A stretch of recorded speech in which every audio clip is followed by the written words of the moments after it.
appreciate all of our witnesses for being with us today. And at this time, we'll now begin the questionings from the members of the committee. And the chair will now recognize himself for 5 minutes of questions.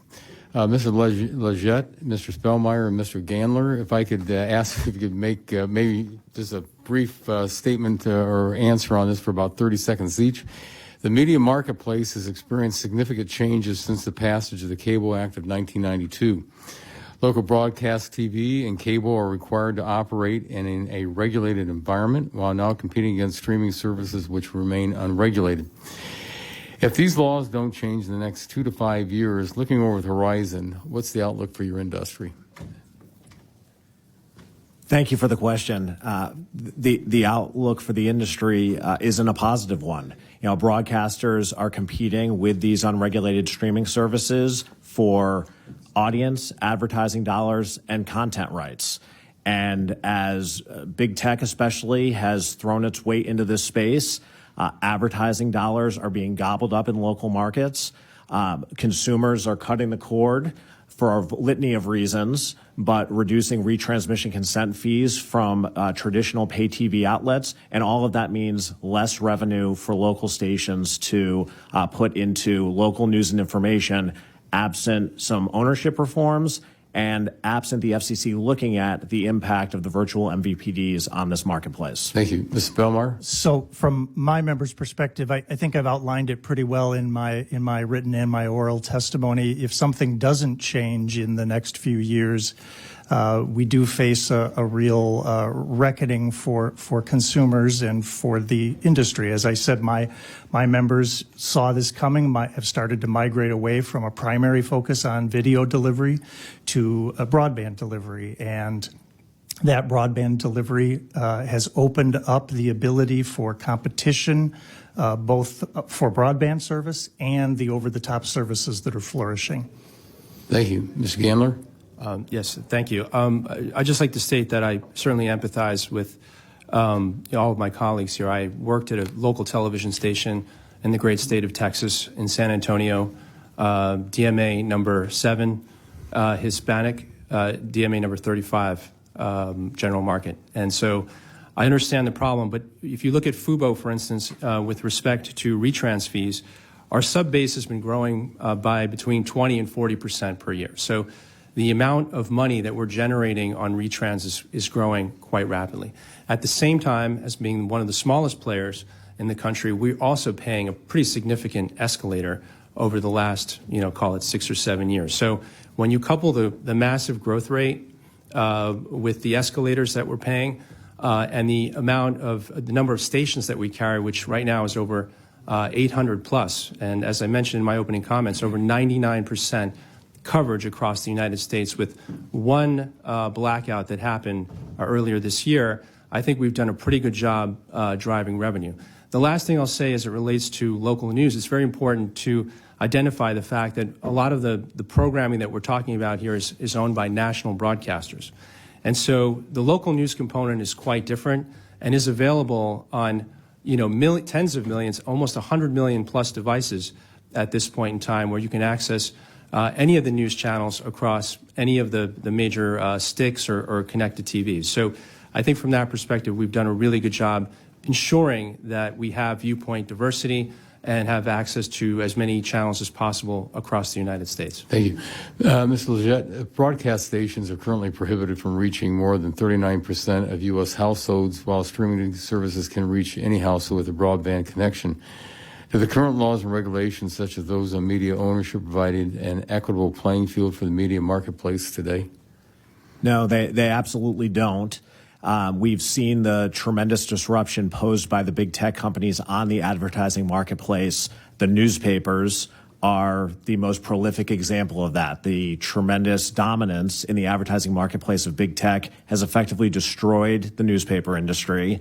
As a result, local broadcasters are filling that void. More than 50% of newsroom staffing in the country is happening in local broadcast stations. And our constraint on further investment in those newsrooms is only inhibited by our ability to offer advertisers more scale and receive greater revenue that we can put into that reinvestment. Thank you. Ms. Spellmeyer, in my about last 15 seconds here, with the increasing trend toward cord cutting, how is your industry addressing the changing demands of consumers who seek more flexibility and choice in their content consumption? That's a tough one, Mr. Chairman, in 7 seconds, but I would say that we are focusing on trying to fix the trap that we find ourselves in. We are squeezed by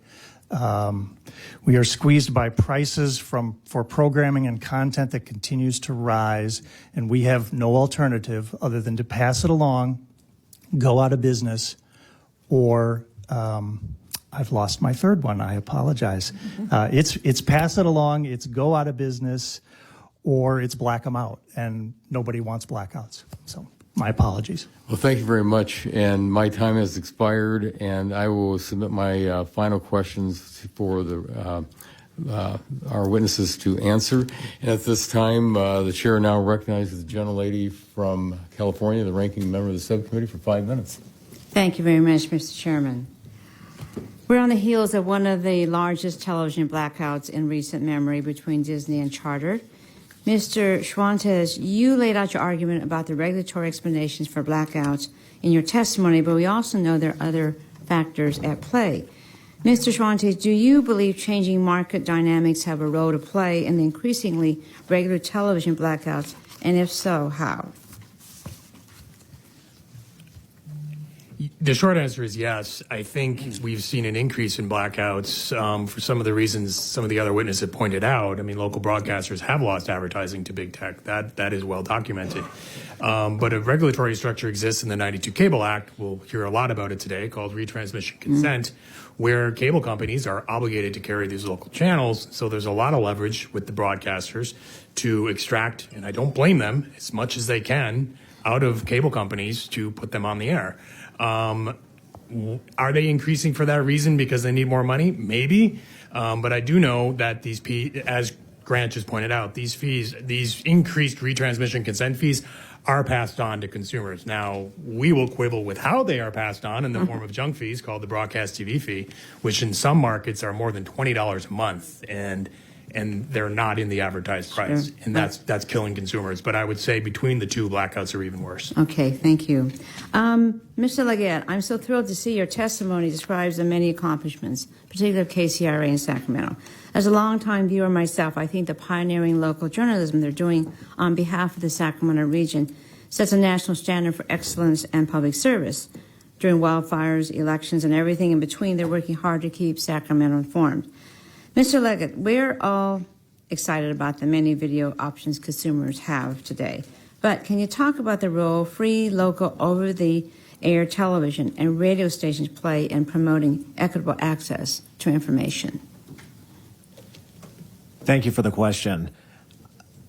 Local broadcasting is unique because we are freely available to every consumer who wants to access us over the air. I take issue with the term that's been thrown around thus far in this hearing, a blackout, because a local broadcast station never goes off the air. It may be that a local broadcast station can't reach an agreement with a provider that wants to repackage our programming and sell it in a bundle to consumers, but the local station is never off the air. And so in times of emergency, when cell networks fail, we are always there providing that service to local communities. And it's important to know that these impasses are last resorts, right? 99% of the time, these contractual carriage negotiations are concluded successfully without disruption. But when they are, we need to be there. However, our consumers are accessing us, because we're an antidote to the type of misinformation that's happening online. Okay. Now, what about when natural disasters have compromised internet-based communications? What function do over-the-air services play? Yeah, I think you just hit the nail on the head, Congresswoman, which is that we are on the air. That is when local broadcasters, both television and radio, are doing our best work. And what's unique is we're not just there reporting during the natural disaster, ensuring that our viewers and listeners have access to safety, the information they need, but we're also there in communities with the recovery from these natural disasters. We are boots on the ground ensuring that these communities can rebuild. Certainly. Earlier this year, the FCC announced a proposal to require price transparency from video distributors. This would help prevent sticker shock and give consumers better information about the true cost of a video service. Consumers deserve more transparency, and this is a step in the right direction. Mr. Schwantes, can you describe how these fees are obscured from consumers and advertising materials? And I get a warning sign already here. Great. Thank you, Congresswoman. I'm happy to. There's a long history in telecom of itemizing fees. Some of those are the obvious ones like taxes and government fees, like a universal service fund fee, things of that nature. Going back to our favorite law of the day, the 92 Cable Act, also allowed cable companies the discretion. It did not mandate, but they had the ability to also itemize their own fees. What we call it, Consumer Reports, company-imposed fees. It's very popular now to call them junk fees, but let's keep it civil. And that's where we're seeing a lot of these fees. They're not in the advertised price, Congresswoman. We looked at 1,000 bills back in 2018, and we found that the company-imposed fees, so broadcast TV fee, regional sports fee, HD technology fee, you name it, there's a name for all of them, contributed 24% of the advertised price, that much, like a 24% surcharge, totaling $37 a month. I would hazard a guess it's much more expensive today because those fees have only gone up. And that's where they're hidden. They're hidden in the fine print. Okay, well, my time has run out. I'll submit other questions, and thank you very much. Well, thank you very much. The gentlelady's time has expired. The chair now recognizes the gentlelady from Washington, the chair of the full committee, for 5 minutes. Thank you. We share concern, Mr. Leggett, we share concerns about the FCC's decision to issue a hearing designation order for the Standard General and Tegna merger. This decision killed the creation of the nation's largest minority-owned, women-led broadcast company in U.S. history and was not even brought to the commission level for a vote. I'm concerned that if the FCC continues down this path, they will silence voices and hurt the future of local broadcast. What would that mean for the future of the broadcast industry as it relates to mergers, and what message did this action by the FCC send to local broadcasters? Thank you for the question and for your attention to this issue. I'm very, very focused on incenting investment into the local broadcast industry. I think every one of us, if we were to talk about the local stations in your district, would say, I want more of the local news and local programming that those stations are offering. And that's only going to happen if we have investment in this industry. Uncertainty at the FCC as to whether a proposed transaction is going to get an up or down vote, and that up or down vote is going to happen in a timely fashion, is absolutely paramount to ensuring that would-be investors will come into broadcasting. So I share your concern. I worry that it's having a chilling effect. We haven't seen those effects yet, but it is very much top of mind for the local broadcast industry. As a follow-up, I don't know, you don't want to call them blackouts. What do you want to call them? Programming not available? We'll call them impasses. Impasses. Okay, when we reach these impasses and people do not have access, and they're not available. Certainly, we're seeing more of that. It seems. Yeah.